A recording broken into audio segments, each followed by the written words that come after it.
Can you walk me through the early hours of this? I mean, it was within 48 hours of the initial invasion that we saw your office come out with public letters to Apple CEO Tim Cook and other major American tech companies.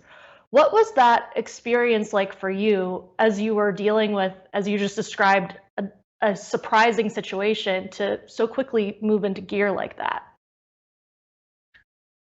Well, I think that it's it's like instinct. If you want to survive, you have to act. You can't just lay down.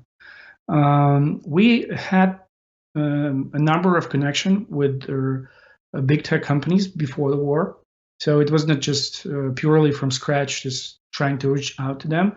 We knew people, and we realized that at first we need to start to block some tracking apps, some propaganda websites, and also spread our word. So at the beginning, we were just trying to minimize the impact of their invasion, and uh, and then we quickly realized like it's just like every day was something brand new, and we were working 24/7. There was no, and still there's no weekend for us.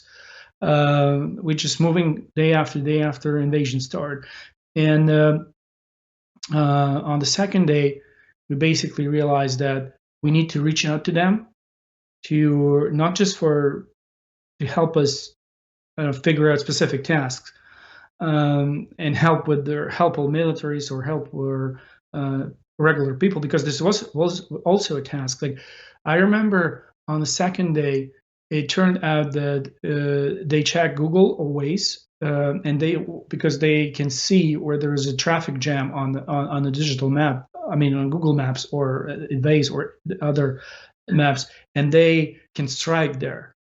So we reached out to them, asked them to just disable this functionality temporarily, so no one's going to see that. There's a number of other issues, like with Google Maps, with their with other communication services, and those ideas were also coming up from our people, because they were also like contacting us and telling about different issues that they face.